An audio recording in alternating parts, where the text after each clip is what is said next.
Bonjour à tous et bienvenue. Nous allons vous présenter un concert revisité.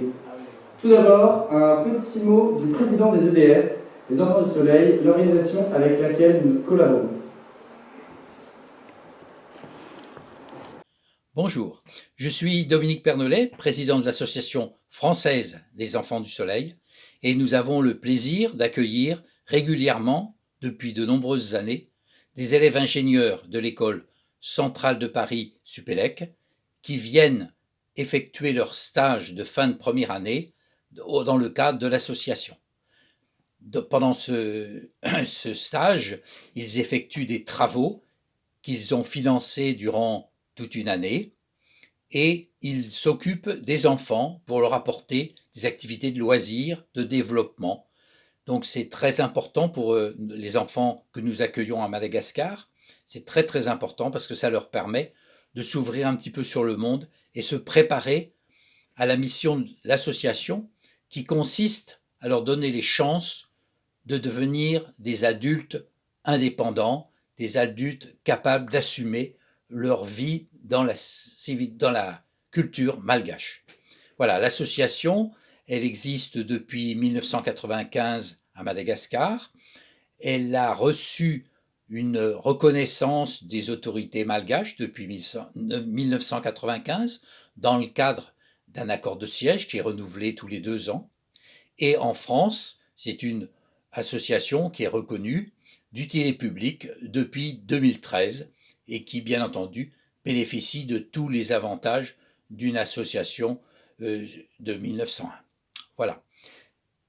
L'association, donc, a pour objectif de recueillir des enfants qui vivent dans la rue et qui vivent dans des conditions difficiles, loin de tout contact avec des adultes de leur famille.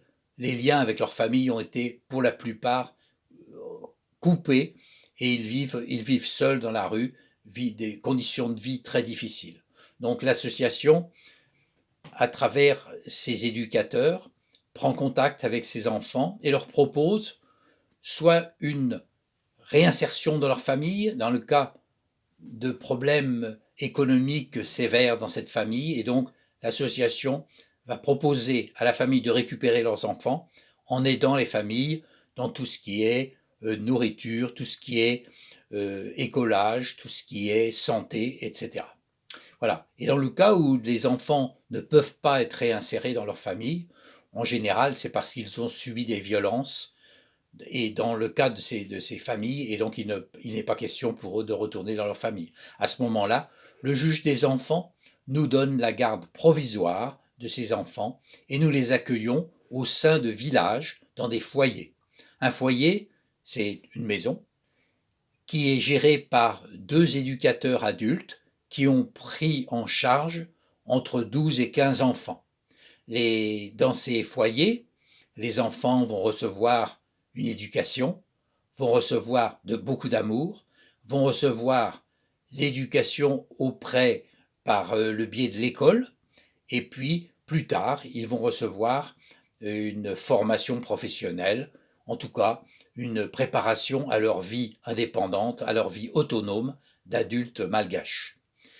C'est dans l'association, nous avons environ nous avons 150 salariés, tous malgaches, qui prennent en charge ces enfants. Strictement à l'intérieur de nos villages, c'est environ 500 enfants dont nous avons la charge. Quand ils sont un petit peu plus âgés, donc à partir de 16-18 ans, nous leur donnons comme lieu d'habitation des maisons plus indépendantes dans la ville, avec toujours des éducateurs, mais pour qu'ils acquièrent petit à petit une indépendance plus grande de vie. Nous accueillons aussi quelques femmes qui vivaient dans la rue avec leurs enfants. Donc pour réinsérer ces femmes en tant que mères de famille, leur permettre de retrouver la dignité et la capacité d'élever leurs enfants dans de bonnes conditions. Et puis nous avons une autre activité encore qui sont des cantines scolaires, en particulier dans le sud de Madagascar, dans le sud-ouest, région de Tuléar, qui actuellement d'ailleurs subit une sécheresse considérable qui crée des ravages dans la population, des problèmes de famine qui sont absolument considérables. Donc dans cette région, en fait, les enfants ont surtout besoin de nourriture. Ils vont à l'école, en tout cas ceux que nous allons aider vont à l'école, mais par contre ils ne prennent pas de repas. Et pour suivre l'école de manière satisfaisante, il faut pouvoir avoir quelque chose dans le ventre. Et bien donc, nous avons ouvert des cantines scolaires. Donc, nous gérons en propre deux cantines scolaires. Nous aidons 3 autres cantines. Et donc, c'est à peu près 900 enfants dont nous assurons par tous les jours un repas quotidien. On a amélioré un petit peu le système en leur donnant petit déjeuner et goûter dans la mesure du possible. Voilà un petit peu notre action auprès de Madagascar. Donc, si je résume un petit peu, on a nos 150 salariés malgaches qui prennent en charge au total environ 1500 enfants. Et en France, une vingtaine de bénévoles assurent tout ce qui est recherche de fonds, tout ce qui est contrôle, puisque tous ces fonds qui sont transférés de France nécessitent un contrôle important, pouvoir justifier, etc. Et donc, nous avons le plaisir d'accueillir des jeunes qui viennent faire des stages, faire des séjours, et c'est une grande possibilité d'ouverture pour ces jeunes qui viennent, qui découvrent un petit peu ces pays en grande difficulté. Voilà un petit peu ce que c'est que l'Association des Enfants du Soleil. Et donc, merci si vous pouvez nous encourager dans nos activités. Nous vous remercions beaucoup d'avance. Voilà, merci. Au revoir. Donc, bonjour à tous, merci d'être là. Donc, je suis présidente de l'association MADA. Donc, l'association MADA, c'est une association humanitaire qui existe à Centrale Paris puis à Centrale Supélec, donc depuis 2000. Notre objectif, c'est de venir en aide à l'ONG des Enfants du Soleil. Donc, on intervient dans leur village à Madagascar, dans leur village d'enfants, en finançant donc, des projets de rénovation et de réaménagement donc, des villages. Donc, tous les ans, c'est un nouveau groupe d'élèves qui va prendre en main le projet et qui va donc pour partir après 6 semaines donc à Madagascar en voyage humanitaire pour lancer les projets et organiser des activités avec les enfants. Et nous, donc, tout au long de l'année, on va récolter des fonds à l'aide de dons, de subventions ou d'activités à l'extérieur ou à l'intérieur du campus. Donc si vous voulez nous soutenir, vous pouvez faire un don, donc tout est dans la description de la vidéo. Et donc je tiens à remercier tous ceux qui ont fait en sorte que ce concert ait pu avoir lieu. Donc déjà Musix pour le son, Iris pour la captation vidéo. On remercie aussi l'école donc, qui nous prête le théâtre. Et enfin un grand merci à Centaure qui fait la prestation. Donc merci beaucoup et je laisse la parole donc, à Grégoire, le président de Centaure. Merci beaucoup et bon spectacle.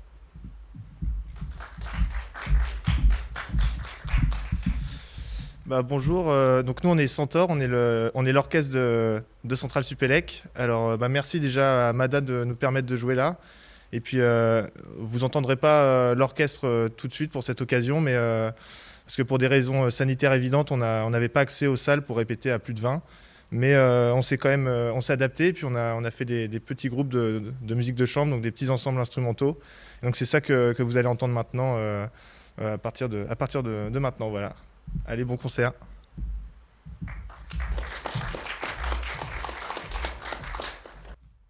Bonjour à tous, pour commencer, nous allons vous interpréter un duo, une pièce romantique, Le Salut d'amour d'Edward Elgar.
Bonjour à tous, je m'appelle Yanis et je suis responsable des projets que l'on va mener à Madagascar pour l'association MADA.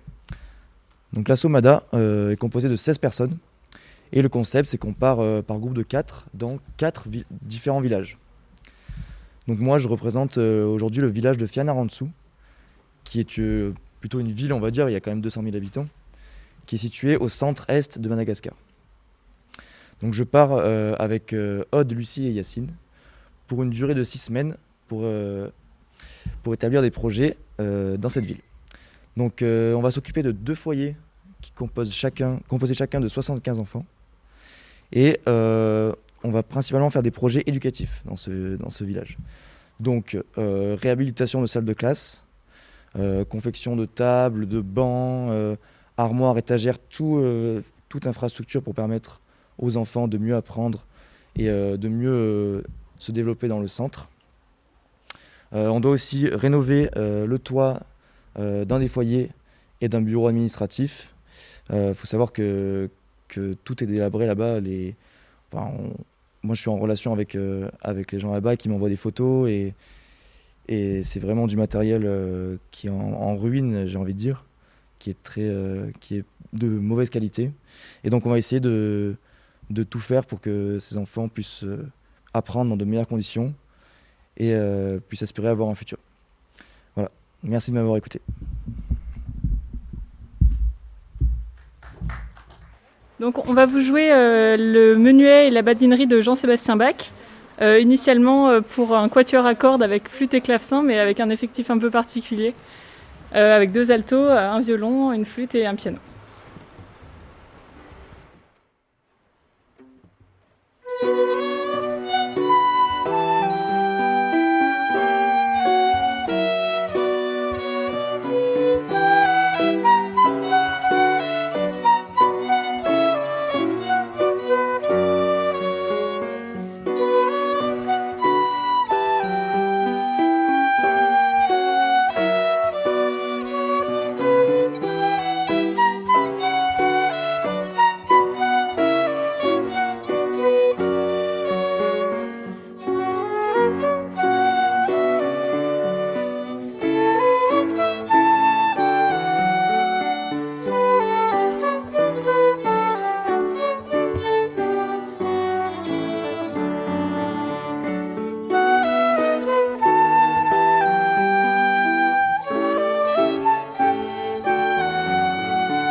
Je vais donc vous présenter un autre village parmi les 4 dans lesquels on se rend, qui est donc Tamatave.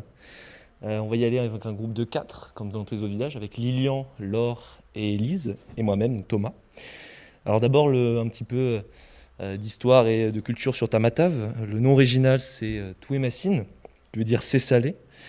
Il faut savoir que c'est une ville qui est à la croisée de pas mal de cultures, qui est très cosmopolite, avec une grosse communauté chinoise, entre autres. Deuxième ville de Mada, juste derrière la capitale. Et l'un des villages qui est un peu plus isolé par rapport aux autres, qui est situé sur la côte est et qui est le principal port de Madagascar, et avec beaucoup de beaux palais, surtout l'ancien palais des rois Mérina, et de très beaux bâtiments en général. Je vais vous parler maintenant un peu plus précisément des enfants et ce qu'on réalise avec eux, pour ensuite finir avec les projets. Donc, ce qui est le cas, un peu la même structure sur les différents villages. Le centre d'aide et d'écoute récupère les enfants et les aide, et s'ils le désirent, ils peuvent rester dans les foyers dans lesquels nous on se rend, et c'est à ce stade-là qu'on intervient. En tout cas, à Tamatave, c'est l'endroit où il y a le moins d'enfants, mais ce qui permet d'être le plus proche et d'être au plus à l'écoute et de connaître à peu près tous les noms et d'avoir une forme de proximité. Il n'y a que 45 enfants jusqu'à 16 ans et 20 grands ados jusqu'à 20 ans qui sont répartis, bien évidemment, donc entre filles et garçons, donc FGAG, foyer des grands adolescents garçons, et FGAF pour les filles. Et ce qui est intéressant, c'est surtout, même si on peut s'amuser évidemment avec les petits, c'est les grands garçons, il est super de discuter avec eux, c'est très enrichissant et on apprend autant d'eux que nous, on arrive avec des idées, on leur parle de notre culture et on les aide, mais on apprend tout aussi d'eux et de leur culture. Et cet aspect-là d'échange qui est très intéressant. Au niveau des sorties et de ce qu'on mène concrètement sur place, on fait beaucoup de sorties avec les enfants, le but c'est d'être le plus innovant possible et ils sont toujours à l'écoute et dès que ça touche au manuel, ils sont en adoration. Et ce qui est intéressant aussi dans le village de Tamatave, c'est qu'on peut faire des sorties dans les villes à côté, et notamment à l'île Sainte-Marie qui est juste en face, Manoro par exemple, ou Full-Pointe. Bien évidemment, on va emmener plutôt les grands garçons, les grands adolescents, aussi bien garçons que filles. Les petits vont plus rester au niveau des foyers, et c'est avec eux qu'on va faire des activités, et les activités peuvent être simplement d'un karaoké ou alors un egg drop challenge par exemple. Il y a aussi un côté très intéressant, si on peut se baigner, étant donné qu'on n'est pas loin de la plage. C'est parfois la première fois pour certains enfants. Et globalement, on peut tout organiser. Le but, c'est d'être, comme je le disais, innovant et motivé.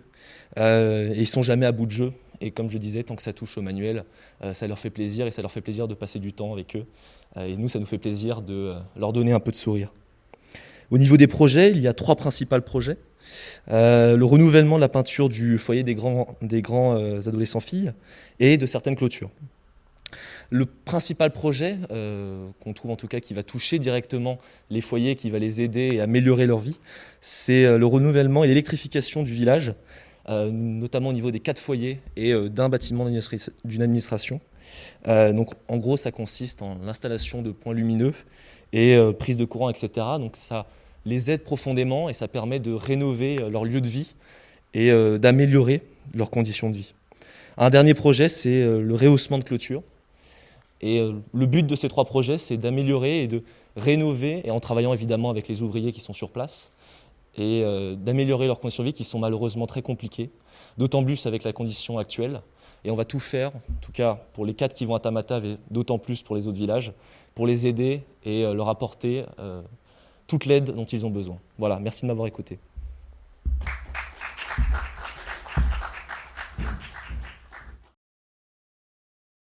Bonjour, on va vous présenter une interprétation de la valse numéro 2 de Shostakovich, donc pour instrument avant.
Bonjour à tous, moi c'est Stanislas. Je fais partie de l'équipe qui va aller à Antananarivo, ou Tana. C'est avec Marine, Elena et Alejandro. Tana, c'est la capitale de Madagascar, avec notamment un aéroport, donc une ouverture vers l'international. C'est donc la première ville de Madagascar en quelque sorte, économiquement parlant en tout cas. Et c'est donc aussi une des villes où il y a le plus d'inégalités. Et donc qui dit inégalité dit, en tout cas à Madagascar, beaucoup d'enfants dans les rues. C'est donc pourquoi à Madagascar et notamment à Tana, il y a un CAE, un centre d'accueil et d'écoute, qui va justement chercher ces enfants et les écouter, comme le nom l'indique, afin de les amener en fait ensuite dans les centres d'éducation, qui est l'endroit où nous allons nous rendre pour réaliser nos différents projets. Donc comme vous avez pu l'entendre auparavant, on a un rôle d'éducateur. On va être très présent auprès des enfants, on va faire notamment des activités avec eux, de l'aide aux devoirs par exemple, mais aussi les sortir parce que c'est leurs vacances, donc il faut aussi leur sortir du train-train quotidien. Et donc on va leur faire des activités sportives, des activités manuelles. Et on a aussi un rôle de constructeur. En tout cas, on va prêter main forte aux ouvriers qui sont sur place pour réaliser nos projets que nous finançons. Notamment, nous, à Tana, on va financer et potentiellement aider à la reconstruction et à l'extension d'une salle polyvalente qui est aussi leur salle où ils gardent leurs vivres. Mais on a aussi un projet de cuisine dans un foyer pour grands garçons. Et comme Tana, ce n'est pas forcément la ville la plus sécurisée, on va aussi avoir un projet d'extension des barrières. Voilà. Merci beaucoup pour votre écoute.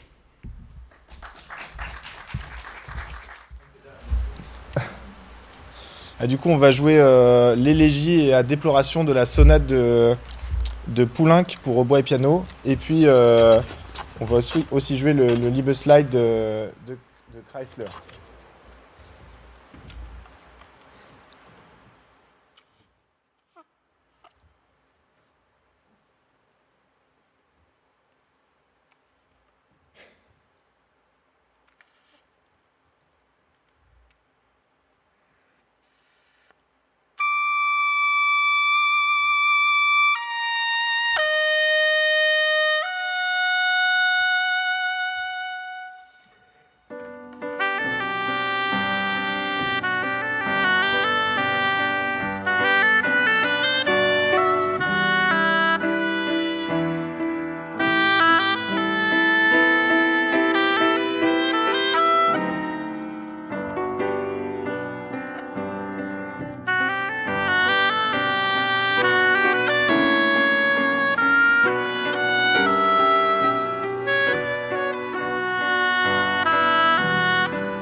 Bonjour à tous. Maintenant, on va vous présenter le dernier village parmi les 4. Donc moi, c'est Sébastien et avec Mathis, Romain et Charlotte.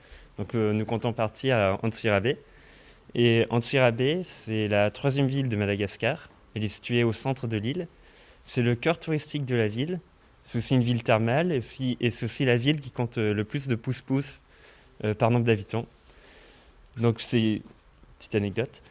Et donc à Antsirabe, donc les Enfants du Soleil, donc l'ONG avec laquelle nous collaborons, compte deux villages d'enfants, un foyer pour grands garçons, un foyer pour grandes filles et un centre d'accueil et d'écoute qui est situé au centre de la ville et dans lequel les enfants donc en bas âge, autour de 3 ans, sont accueillis avant d'être dirigés vers soit leur famille, soit les foyers. Donc une fois dans les villages, nous, on cherche, comme toutes les autres équipes de l'association, on cherche à faire un maximum d'activités avec les enfants, donc que ce soit dans les villages ou en dehors. Donc notamment, près d'Antsirabe, on a 2 grands lacs, donc notamment un lac avec pas mal d'espace, on peut faire notamment des sortes de grandes olympiades avec les enfants. Donc c'est des choses qui s'étaient fait les années précédentes.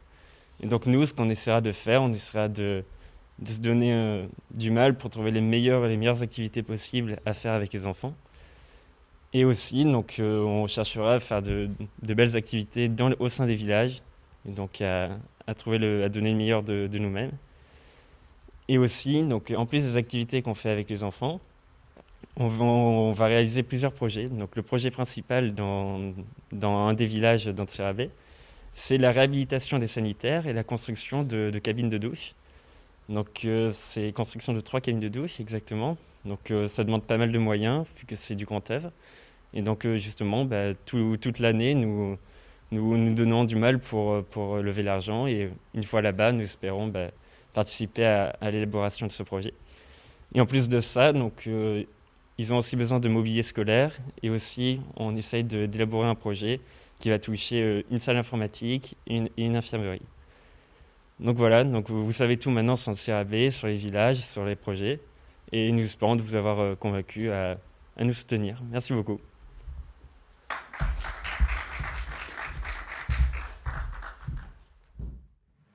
On va vous jouer le trio de Franck, opus 1.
clôture du coup le concert qu'on vient de vous présenter.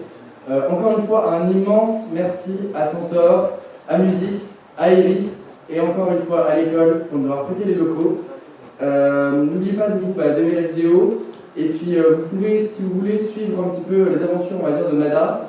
Vous pouvez nous retrouver sur les différents réseaux sociaux tout simplement en tapant Mada CS. Voilà beaucoup en vous souhaitant une excellente soirée.